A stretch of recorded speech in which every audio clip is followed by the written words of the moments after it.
मुझे वो लोग बिल्कुल पसंद नहीं जो सिर्फ बातों में अच्छे बनते हैं और रियलिटी में वैसे नहीं होते हैं जैसा खुद को दिखाते हैं। ये एक बहुत ही कॉमन प्रॉब्लम है। आपको इसके सॉल्यूशन में क्या करना चाहिए? तो today I will tell some point about it. Hello everyone, welcome to our channel. I share my vlog on daily routine. तो आज लंच में मैं भरी हुई भिंडी बना रही हूँ। भिंडी में स्टफिंग के लिए यहाँ कुछ ड्राई मसाले का यूज़ किया है, जैसे red chilli powder, turmeric powder, coriander powder, cumin powder and garam masala. Also add lemon. ये बहुत ही टेस्टी बनती है, स्पेशली दाल चावल के साथ तो भिंडी फ्राई बहुत ही अच्छी लगती है।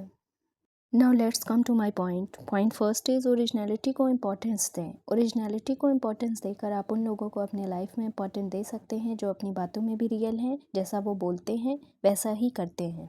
Now point second is relationship को ध्यान में रखें कि आपका उनसे कैसा रिश्ता है। इस तरीके से आप लोगों को एक्शन और वर्ड्स डिफरेंसेस को समझ सकते हैं और उस रिश्ते को इम्प्रूव कर सकते हैं। नाउ पॉइंट थर्ड, एक्शन को देखें। एक्शन को देख के उनकी ओरिजिनलिटी का पता लगाया जा सकता है। नाउ पॉइंट फोर्थ इज़ खुलकर कम्युनिकेट करें। उनके सामने अपने एक्सपेक्टेशन को क्लियर करके और खुलकर बात करने से आप उन लोगों को अपने वर्ड्स के हिसाब से काम करने के लिए इनकरेज कर सकते हैं। इधर भिंडी बन रही है, दूसरी तरफ हमने दाल बॉयल के लिए रखा है। हमारे यहाँ आज भी दाल की झाग निकालने के बाद ही दाल को बनाया जाता है, जैसा कि पहले की दादी और नानी किया करती थी। मुझे उन लोगों का भी रवैया बहुत बुरा लगता है जो अपनी बातों से दूसरों को हर्ट करते हैं।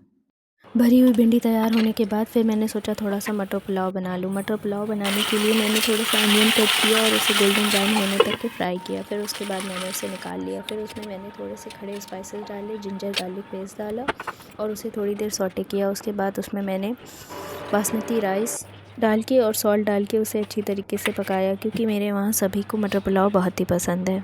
फिर उसे हरी धनिया से गार्निश। इधर मेरा सारा लंच तैयार हो गया था और मैं किचन प्लेटफॉर्म को साफ़ करने लगी थी, क्योंकि किचन प्लेटफॉर्म बहुत गंदा हो गया था।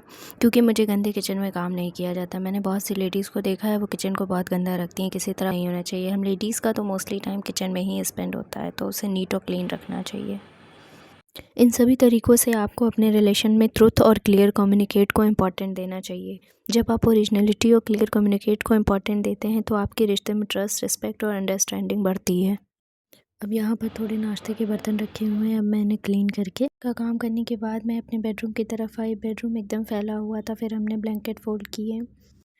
ब्लैंकेट फोल्ड करने के बाद फिर मुझे बेडशीट चेंज करनी थी। बेडशीट बहुत गंदी हो गई थी। फिर हमने बेडशीट चेंज की।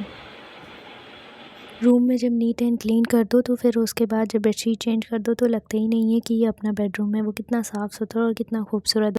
लंच करने के बाद सभी का मन हुआ खरबूजा खाने का। फिर हम खरबूजा कट करने लगे। मुझे तो खरबूजे बहुत अच्छे लगते हैं। वैसे भी इस टाइम सीज़न के हिसाब से बहुत ही टेस्टी और मीठे खरबूजे आ रहे हैं मार्केट में। वैसे भिंडी फ्राई बहुत टेस्टी बनी थी, आप भी ट्राई करिएगा। मिलते हैं नेक्स्ट व्लॉग में।